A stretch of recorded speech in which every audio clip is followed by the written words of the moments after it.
Atenção, emissoras da rede RCR para o toque de 5 segundos. A partir de agora, você acompanha as principais notícias do dia. Jornal Brasil Hoje.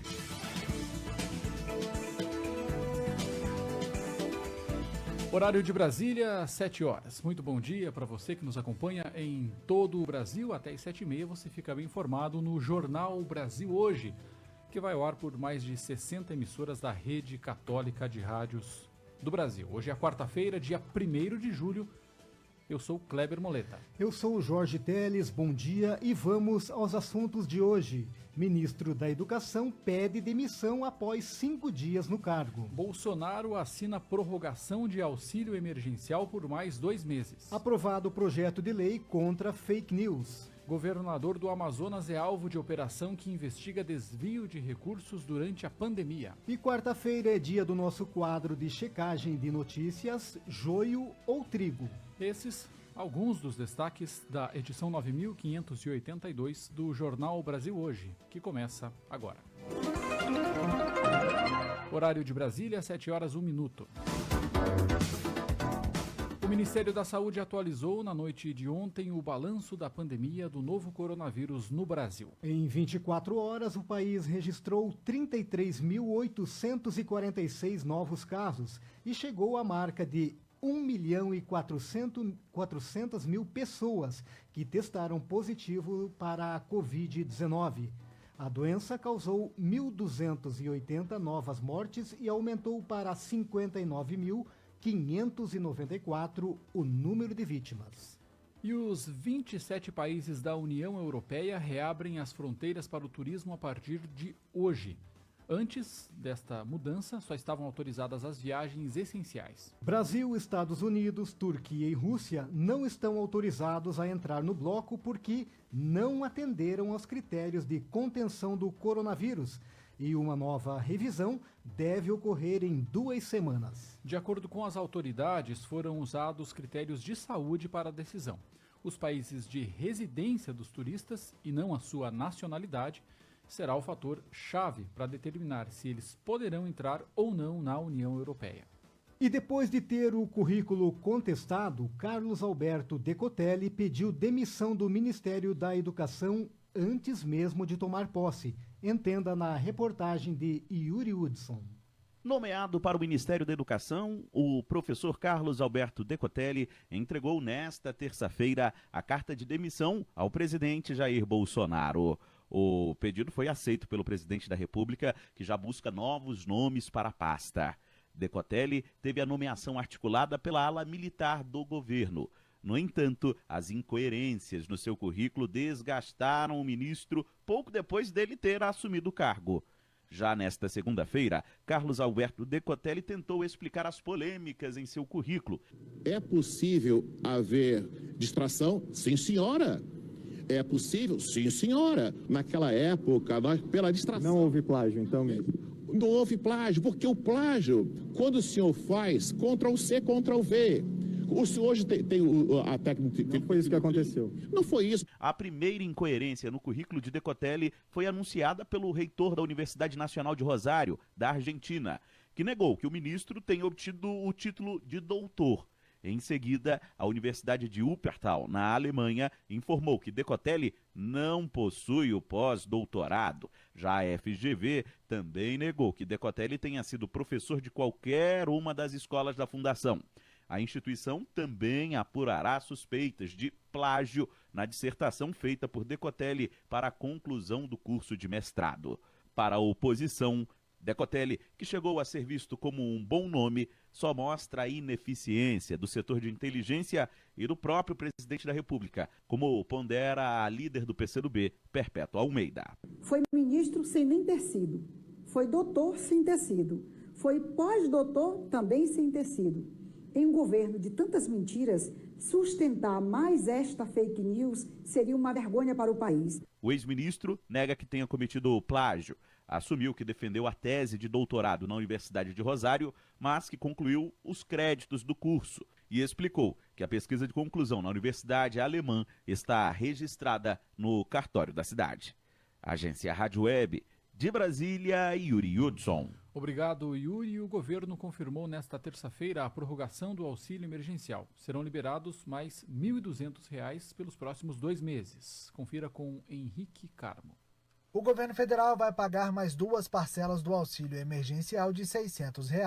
O presidente da República, Jair Bolsonaro, assinou em Brasília um decreto que estende o benefício. O auxílio emergencial foi criado para ajudar quem teve a renda afetada pela pandemia da Covid-19. Mas, de acordo com o ministro da Economia, Paulo Guedes, a ideia é parcelar o pagamento das próximas parcelas. Se nós tivermos percepção quanto à possível duração um pouco mais extensa ou não dessa crise, nós podemos perfeitamente pegar os 2 pagamentos de 600, mas fasear de uma forma que você cubra 3 meses. Podemos fazer um pagamento de 500 no início do mês, 100 no final do mês, com logo 300 logo depois, ou seja, fica uma prestação de 500, outra de 400 logo depois e outra no fim do mês de 300. Você acaba cobrindo 3 meses com 500, 400, 300. De acordo com o governo federal, aproximadamente 65 milhões de pessoas já sacaram alguma parcela do auxílio. O presidente Jair Bolsonaro espera que ao final de todas as parcelas,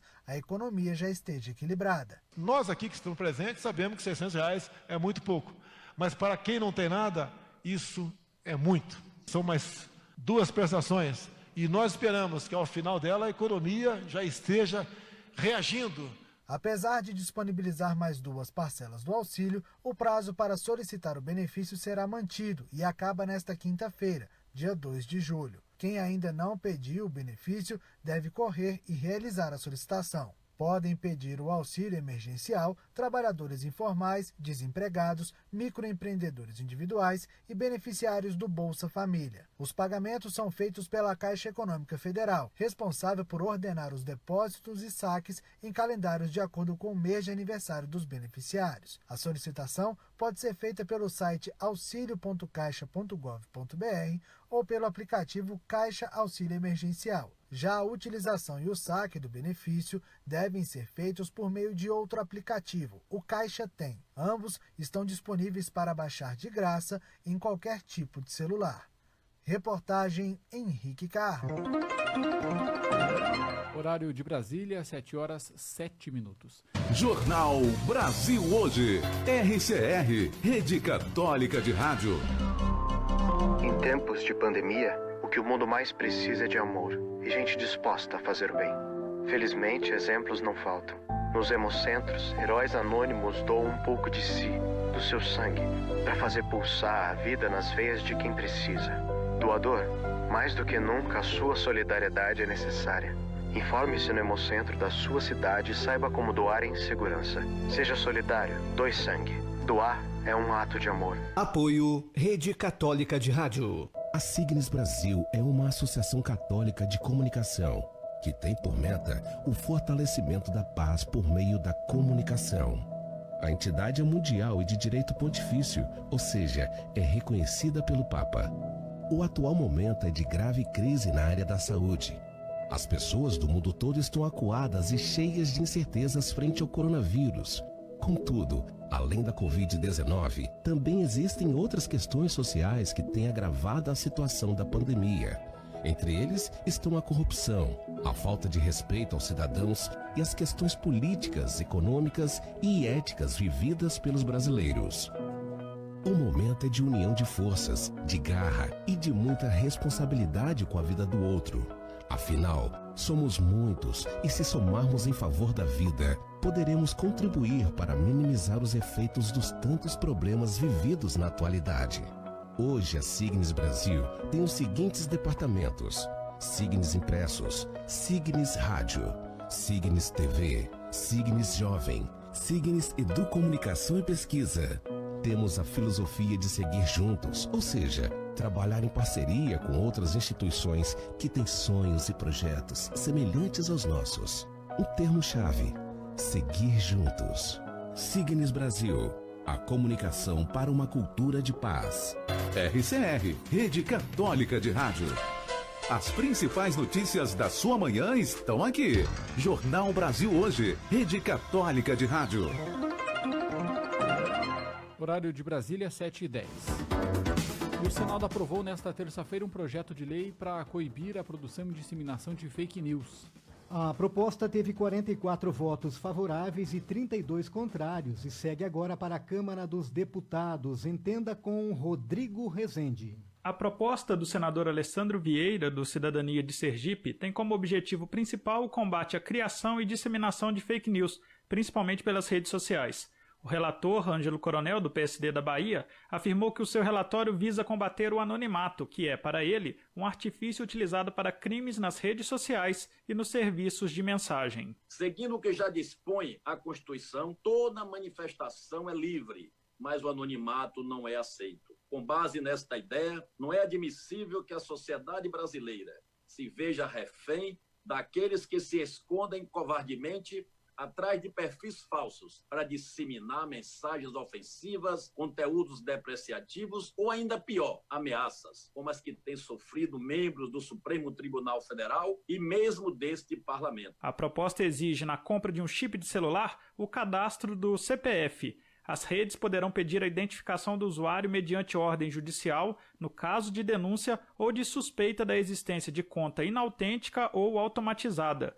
O senador Plínio Valério, do PSDB do Amazonas, criticou a votação do projeto e afirmou que eram necessários mais debates sobre o assunto. A gente não pode prender todo mundo de uma empresa para achar o culpado. A gente tem que achar o culpado antes. Fazer querendo atingir as milícias, fazer querendo atingir determinados grupos e atingir toda uma população. O senador Major Olímpio teme que a proposta interfira nos investimentos na área de tecnologia. Uma lei absolutamente restritiva que não tem parâmetro no mundo, que vai inibir mais ainda o acesso, 47 milhões de brasileiros que não têm acesso à internet, que vai provocar, sim, dificuldade para investimentos no Brasil. O senador Eduardo Braga, do MDB do Amazonas, defendeu a proposta e destacou que o objetivo é combater os robôs. É hora de dar um basta à manipulação de informação,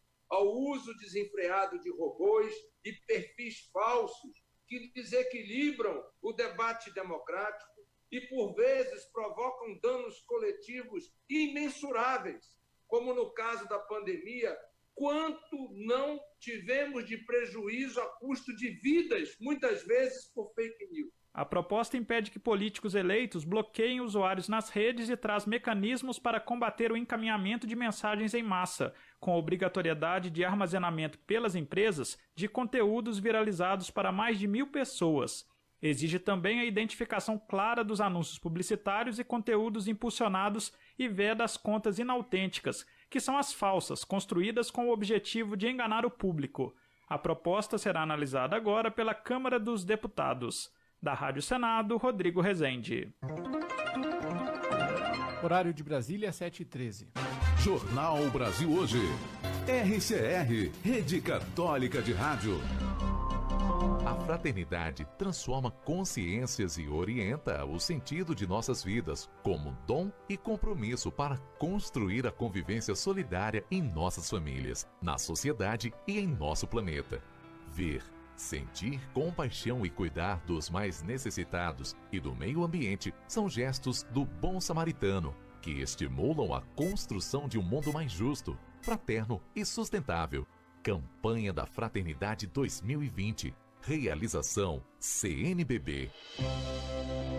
RCR, por meio da comunhão, emissoras em todo o Brasil trabalhando de forma colaborativa e utilizando da força criativa do rádio para consolidar e disseminar a comunicação inspiradora nos ideais evangelizadores.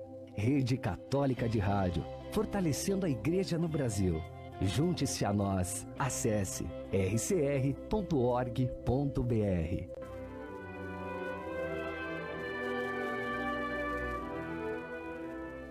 Onde quer que esteja, sou igreja.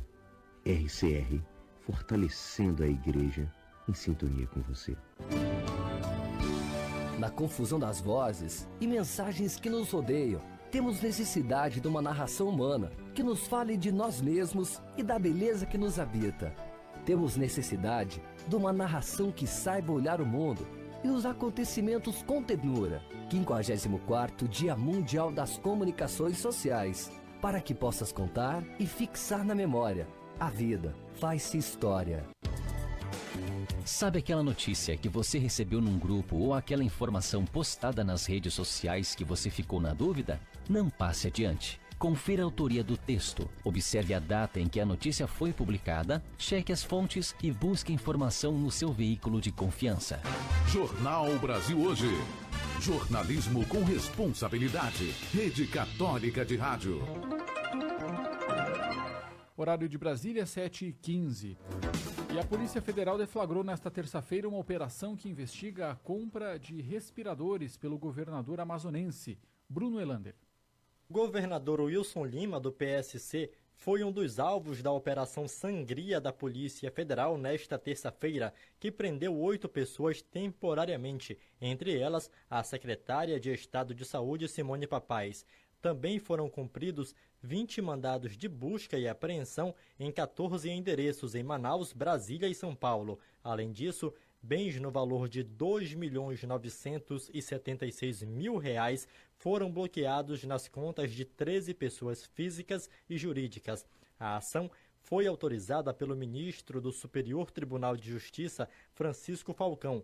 A investigação apura a atuação de uma organização criminosa no desvio de dinheiro público federal na compra de 28 respiradores pulmonares para a UTI hospitalar.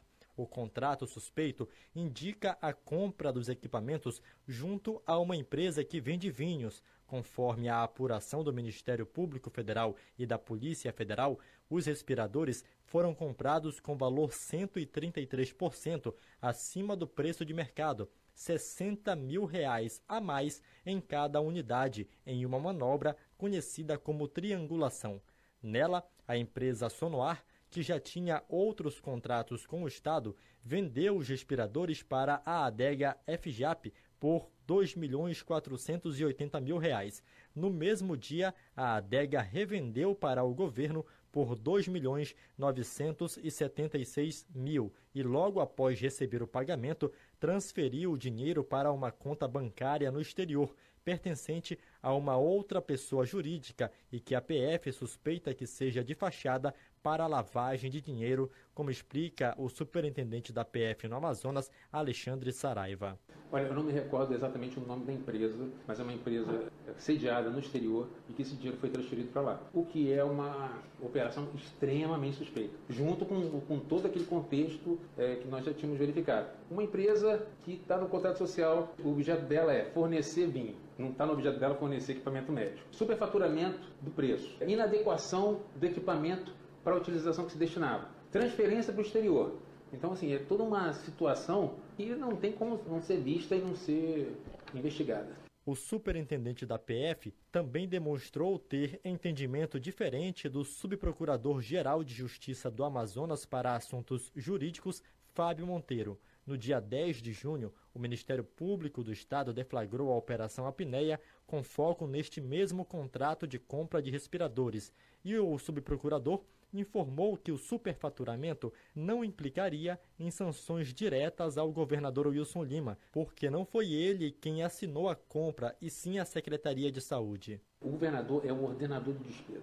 O ordenador de despesa, seja no nível federal, estadual, municipal, é ele que decide se vai ser pago ou se não vai ser pago. E dessa responsabilidade, nenhum gestor público está livre. Por isso que existe essa responsabilidade, é claro. Ele é o governador, ele foi eleito para gerir esses recursos. Nós estamos no meio de uma pandemia. Manaus foi o epicentro dessa pandemia na região norte. Então isso acaba gerando uma gravidade muito grande dessa situação. Além da secretária de Saúde, também foram presos pela PF o secretário adjunto de Saúde do Estado, João Paulo Marques dos Santos, o ex-secretário executivo adjunto de Saúde, Perseverando da Trindade Garcia Filho, a ex-gerente de compras da Secretaria de Saúde, Alcineide Figueiredo Pinheiro, o proprietário da empresa FJAP e Companhia, que vendeu os respiradores para a Suzan, Fábio José Antunes Passos, a dona da empresa Sonoar, que comprou e revendeu os respiradores para a FJAP, Luciane Zufo Vargas de Andrade, a sócia da Sonoar,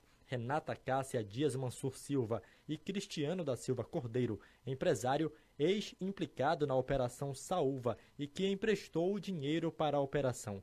Os indiciados podem responder pelos crimes de fraude à licitação, peculato, pertencimento à organização criminosa e lavagem de dinheiro, e, se condenados, pegar até 30 anos de prisão. Por meio de nota, o governo do Amazonas informou apenas que aguarda o desenrolar e informações mais detalhadas da operação, para posteriormente se pronunciar sobre a ação. Disse ainda que o governador Wilson Lima, que estava em Brasília para cumprir agenda de trabalho, retornou imediatamente para Manaus. Da Rede de Notícias da Amazônia, Bruna Lander para a RCR. E tem início nesta quarta-feira a reabertura gradual da economia no estado do Rio Grande do Norte. Luísa Gualberto. O governo do Rio Grande do Norte retoma as atividades econômicas do estado a partir de hoje, quarta-feira, prazo em que se encerra o atual decreto de isolamento social. A fase 1 do novo cronograma representa as atividades que vão retornar hoje e é dividida em duas frações. E contempla atividades de informação, comunicação, agências de publicidade, design e afins, salões de beleza, barbearias e afins, estabelecimentos com até 300 metros quadrados e com porta para a rua dos ramos de papelarias, bancas de revistas, comércio de produtos de climatização, comércio de bicicletas e acessórios, comércio de vestuário e armarinho. A partir do 8º dia está prevista também a retomada de outros estabelecimentos. Serviços de alimentação de até 300 metros quadrados, no caso restaurantes e food trucks, além de comércio de móveis, eletrodomésticos e colchões. Da Rádio 91 em Natal, Luísa Gualberto para a RCR. Obrigado, Luísa. E um ciclone bomba junto com uma forte tempestade na tarde desta terça-feira provocou estragos em todo o estado de Santa Catarina e deixou 3 mortos. E em Curitiba, no Paraná, o vento forte também causou destruição e um homem morreu soterrado no interior do Rio Grande do Sul. Jornal Brasil Hoje. Você conhece as vantagens de ser um associado da Signes Brasil? O associado da Signes participa de uma grande rede de comunicação para uma cultura de paz e comunhão eclesial. As emissoras de rádio associadas à Signes podem transmitir a programação jornalística gerada pela RCR, como o Jornal Brasil Hoje, boletins, entre outros conteúdos que estão disponíveis nos sites rcr.org.br e signes.org.br. Os associados também têm contrato de streaming e plataforma de site com preços diferenciados, entre outras vantagens.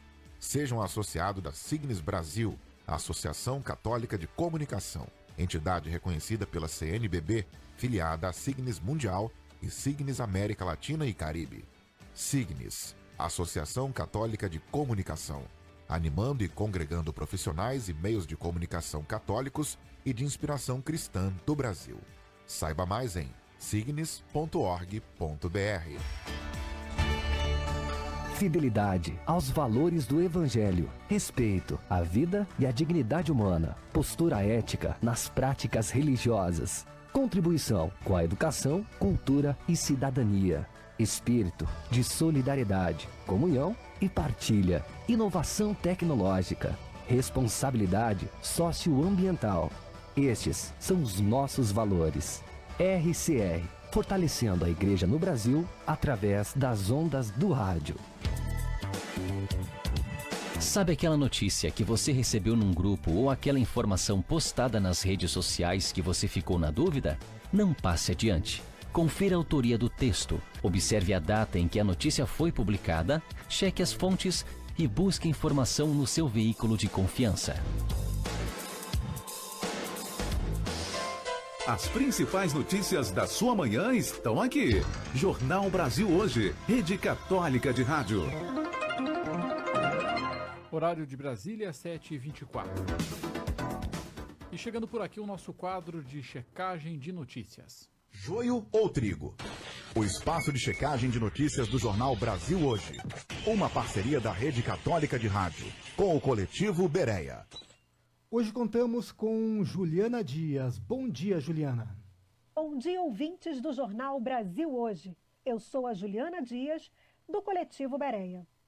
O Brasil já ultrapassou 57 mil óbitos por Covid-19 e tem mais de 1.344.000 casos de pessoas infectadas, segundo dados do Conselho Nacional de Secretários de Saúde, o CONAS. A desinformação continua a se espalhar e traz prejuízos reais. Na semana passada, checamos a notícia publicada no site evangélico Pleno News, que afirmava o seguinte: sol forte pode matar coronavírus em 34 minutos. Será que esta notícia é verdadeira? A matéria destaca que um estudo divulgado neste mês mostrou que o sol forte pode ser uma arma inusitada no combate ao novo coronavírus, mas não apresenta link para a pesquisa, nem faz referência a agências de notícias, nacionais ou internacionais. Também não foram citadas pesquisas contrárias ao resultado apresentado, ou declarações de cientistas e médicos refutando ou contestando algum ponto abordado. Bereia localizou a pesquisa e verificou que os dados do estudo foram mal interpretados.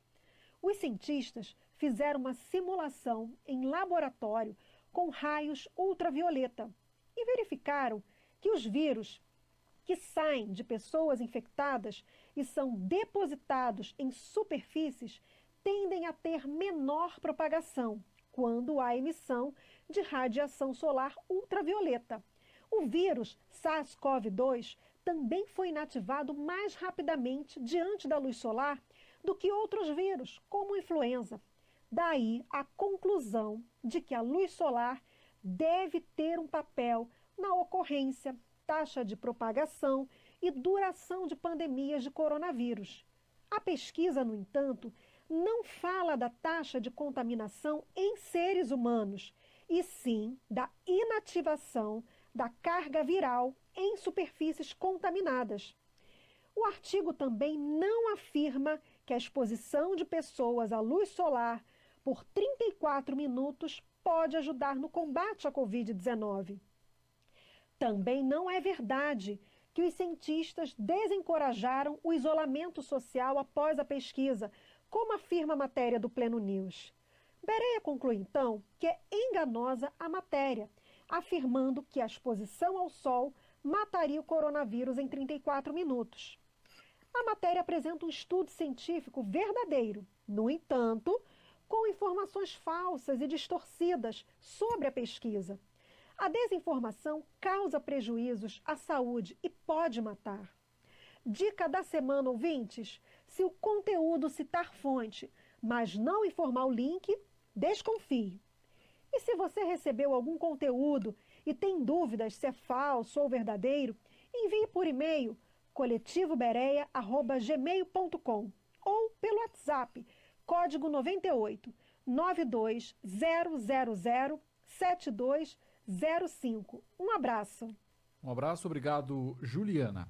E seguimos aqui falando sobre a criação da Conferência Eclesial da Amazônia, anunciada no início desta semana. O organismo que segue as propostas do Sínodo Amazônico será presidido pelo cardeal Dom Cláudio Umes. Para a criação da conferência foi realizada uma assembleia que aconteceu virtualmente entre os dias 26 e 29 de junho. E acontece hoje uma celebração em tributo às vítimas da Covid-19 com o tema Para Cada Vida.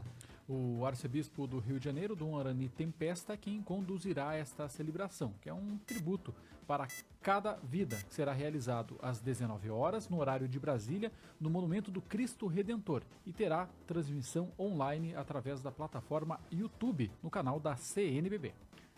E ponto final no Jornal Brasil Hoje, edição 9582, que teve nos trabalhos técnicos Denis Santos. A apresentação foi de Kleber Moleta e Jorge Teles. Editora Cléo Nascimento. Direção de jornalismo é de Alessandro Gomes. Produção e geração de conteúdo, Rede Católica de Rádio e Rádio Cultura de Guarapuava, no Paraná. Outras notícias você confere ao longo do dia no site rcr.org.br. Um bom dia, obrigado pela companhia e até amanhã. Um bom dia e até amanhã às 7 da manhã. Rede Católica de Rádios, Jornal Brasil Hoje.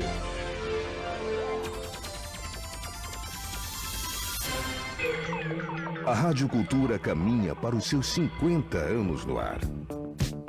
Janeiro de 1900.